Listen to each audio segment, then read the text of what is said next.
Hola, ¿qué tal? Regresamos a PCInt, es la clase 4. eh, Como vimos en la clase pasada, eh, mm, las estructuras de repetición son muy importantes para realizar distintos procesos, ¿no? Entonces, mm, quiero ejemplificar lo mejor posible cómo es que podemos jugar con estos parámetros de tal forma que entiendan la importancia de estructurar correctamente y de escribir correctamente cada cosa dentro de un programa, ¿no? Entonces, yo ya tengo mis programas bien escritos, bien definidos, y vamos a ir modificando para que vean qué es lo que sucede si yo no hago bien las funciones, si le aumento un número, si le muevo algo, para que ustedes vean cómo es que el programa es capaz de leerlo, pero no funciona de la manera que nosotros queremos tal vez, ¿no? Y tienen que entender el por qué. Eh, Vamos a hacer una introducción, que son las tres funciones de repetición. Como ya vimos, son funciones que cumplen las mismas condiciones en ejecución, ¿no? Incluso realizan los mismos mecanismos, pero existe un cambio en cuestión de la escritura, ¿no? Los parámetros y su funcionamiento. También dentro de la máquina hay cambios en cuanto al procesamiento, en cuanto al tiempo y también en la ejecución, ¿no? No es lo mismo ejecutar un programa bien estructurado en C que un programa mal estructurado en algún otro lenguaje, ¿no? Por ejemplo. Entonces la máquina eh, no es que se esfuerce más, sino que al estar mal escrito o no tener correctamente la estructura que queremos o que se le tiene que dar, puede generar que utilicemos más memoria de la necesaria, que utilicemos más procesos de los necesarios para llegar a a la misma solución, ¿no? Aquí tenemos una breve descripción que es contiene toda la información desde la primera línea, ¿no? El inicio, final, incremento y ya. Ahí termina. El mientras inicia mediante un parámetro lógico, ¿no? Y se necesita un contador que funcione como incremento para cerrar dicha estructura. Mientras que repetir inicia sin condiciones para la primera repetición. Y es hasta el final de esa primera repetición que te pregunta si va a continuar o no. Y de la misma manera que el mientras, necesita un contador para finalizar las tareas. Entonces, vamos a hacer un ejemplo de tres programas con la misma base lógica y que solucionan el mismo problema para que vean cómo es que realmente eh, mm, son lo mismo, pero tienen sus diferencias ya a niveles más complejos que no tienen por qué saber en este momento, ¿no? Y vamos a leerlo, el siguiente problema. Nos dejan como tarea hacer un programa que permita al usuario introducir un número y con esta información debemos mostrar la tabla completa de dicho número del 1 al 10, ¿no? Nosotros sabemos que existen tres funciones de repetición y para evaluar la estructura de estas vamos a crear el mismo programa, pero con las tres funciones disponibles, el ejemplo a continuación, ¿no? Aquí tenemos el para y podemos, mediante un diagrama de flujo, ver cómo es que funciona, ¿no? Inicia el algoritmo. eh, aquí está un poquito extraño cómo lo estructura el diagrama de flujo de aquí, pero aquí te pregunta si va a entrar o no va a entrar, ¿no?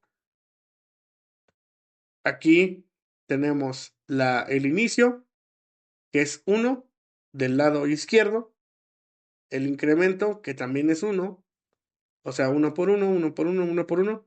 Y el final, ¿no? Que es n. Y ya adentro va a realizar las acciones una tras otra, hasta que el programa termina o llega a n y se rompe y termina el algoritmo, ¿no?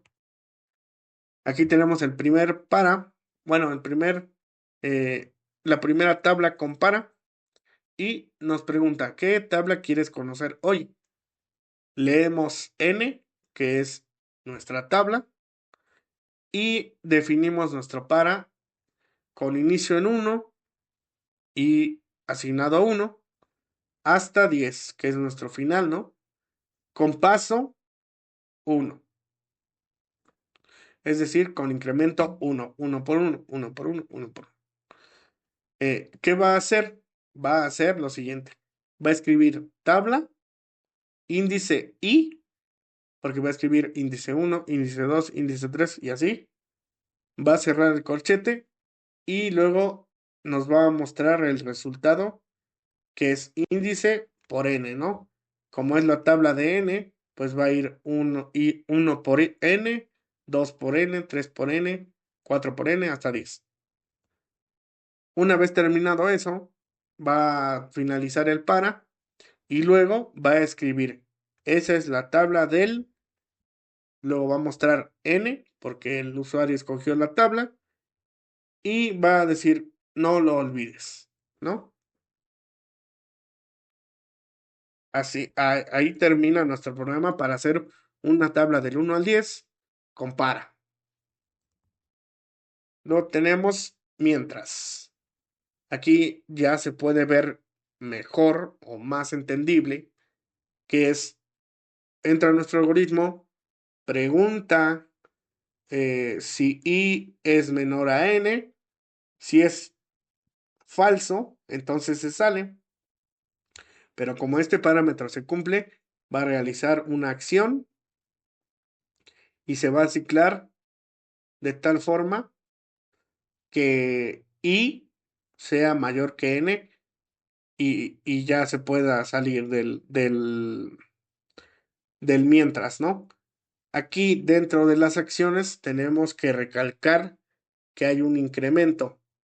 ¿Qué va a incrementar? Pues en este caso, i, porque es lo que se está evaluando, ¿no? Entonces, dentro de estas acciones debe ir i asignado a i más 1 o más 2, dependiendo del incremento que le quieras poner. En este caso, como es una tabla, pues tiene que ser por 1, ¿no? Aquí tenemos el ejemplo, ¿no? Eh, y ya escribimos, ¿qué tabla quieres conocer hoy? Como pueden ver, toda la estructura, toda la lógica detrás es la misma. Entonces, lo único que cambia va a ser la estructura, ¿no? El mensaje es el mismo, la tabla o la variable de la tabla es la misma, que es n. Aquí nuestro contador también es sí. Lo ponemos en 1, lo iniciamos en 1, es el parámetro de inicio. Y ya nuestra función, que es mientras i sea menor o igual a 10, porque el 10 es nuestro número final. Aquí si se dan cuenta estoy utilizando el menor igual, que es igual a un conectivo lógico, ajá, para que cuando i sea igual a 10, sí lo haga, ¿no? Porque la tabla es hasta el 10.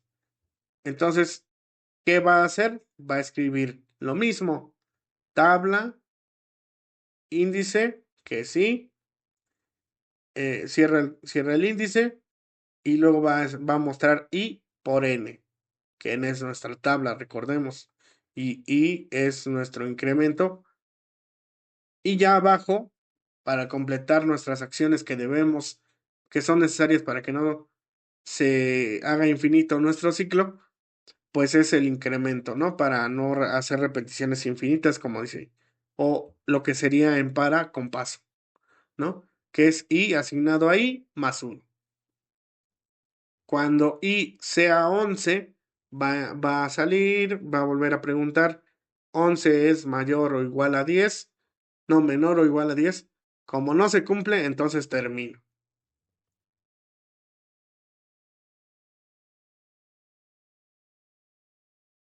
Aquí, por ejemplo, me faltó el no lo olvides, ¿no? Pero se entiende que es lo mismo. Luego tenemos repetir, que igualmente aquí sí se ve, se nota perfectamente cuando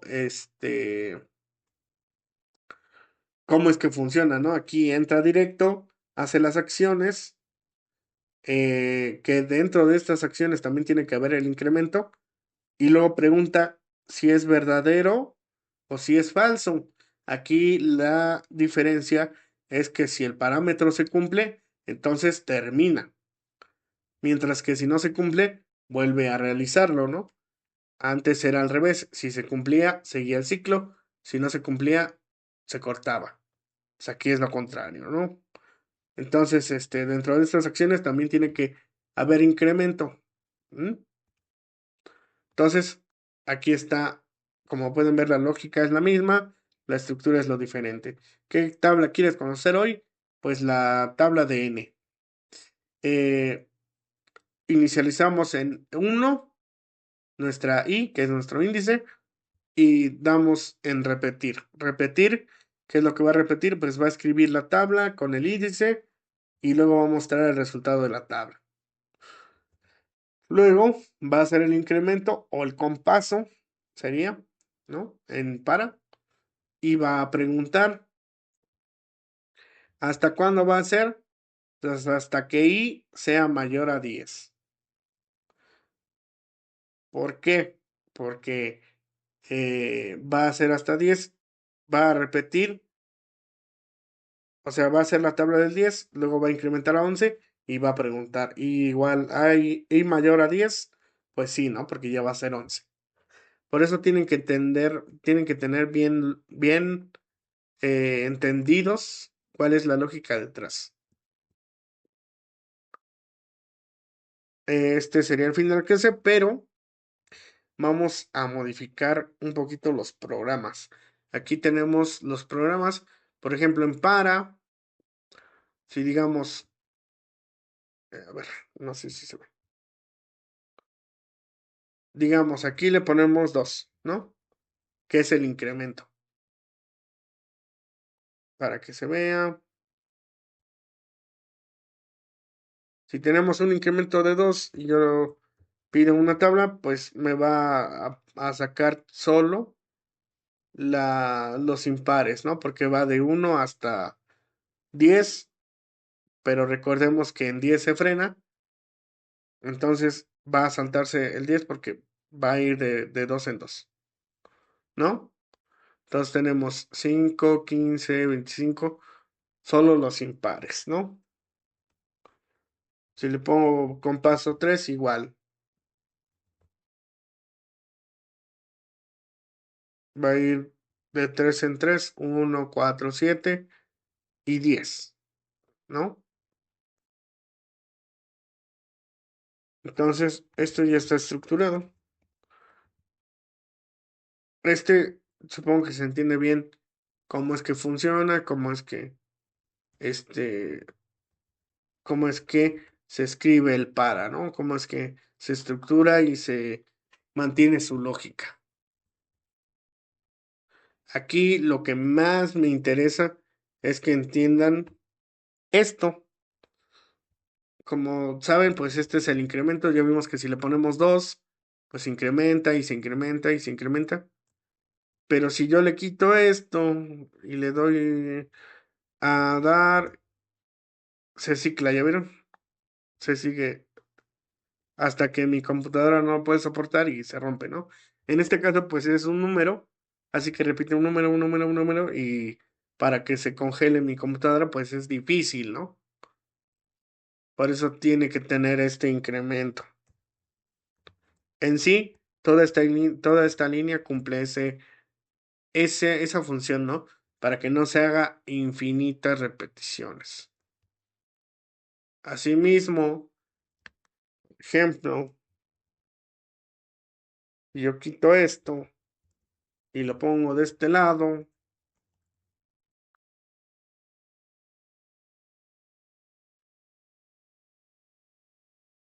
Vamos a hacerlo así. digamos, lo cambiamos de arriba a abajo, porque van a decir, ¿y por qué tienen que ir abajo? ¿Y por qué? Bueno, vamos a ver qué pasa.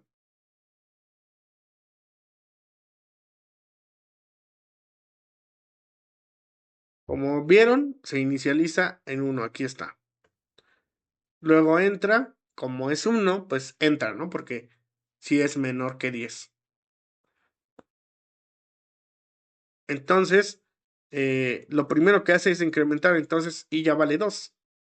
Por lo tanto, no nos va a dar la primera tabla, ¿no? Entonces ahí está. Como el incremento lo hice antes de escribir la tabla, no solo no me dio la tabla la primera tabla, sino que me dio la onceava, cuando esa ni siquiera me la pidieron, ¿no? Por eso tienen que aprender cómo se estructura cada cosa. Y por ejemplo, aquí, en realidad, solo inicia en uno, porque es lo lógico para una tabla, porque no te van a pedir la tabla del cero. Bueno, no te van a pedir la tabla cero, pero a nivel de memoria, nosotros como programadores debemos ocupar el cero como el primer índice. Eso es lo que no te dicen. Pero ahí está, ¿no? Pero pues nosotros, para que sea funcional, pues decidimos hacer lo siguiente. O por ejemplo, si inicializamos en cero, pues el incremento sí puede ir arriba, ¿no? Porque iniciaría en uno hasta 10. Entonces, eso es lo que tienen que entender, ¿no? Porque supongo que lo demás es un poco más sencillo, pero aquí es donde muchos se equivocan al principio, ¿no? Ya después, agarrando más callo y más calle, pues podrán hacer más fácil sus programas. Aquí lo mismo, ¿no? Igual si movemos este de lado,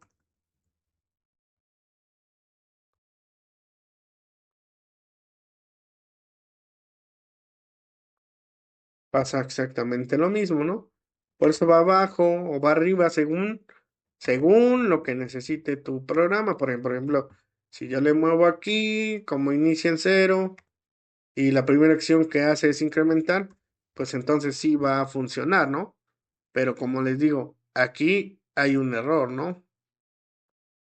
Entonces, en anterior, pues no hubiera pasado porque está bien estructurado esto, pero entonces tienen que ir cambiando y modificando y todo eso.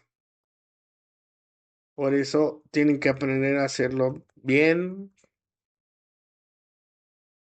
y por qué funciona, ¿no? Si yo le cambio este parámetro, por ejemplo, creo que aquí no hay tanto problema. Bueno, aquí,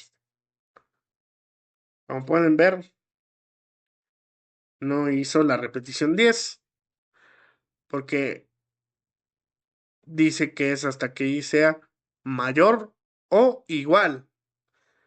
Entonces se hace el incremento, entonces aquí ya es 10 igual, pues ya, ¿no?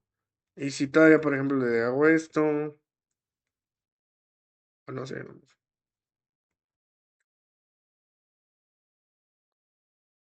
entonces tienen que aprender por qué son las cosas, para qué y por qué y cuándo y dónde, ¿no? Entonces aquí está esto que les decía. Por ejemplo, si lo ponemos así, pues entonces lo puedo poner hasta 11, ¿no? Y ya me sale. Ahí sí me sale. Porque es en la iteración, en la iteración 10, pues este se vuelve en 11 y termina. ¿Ok? O imaginemos lo siguiente.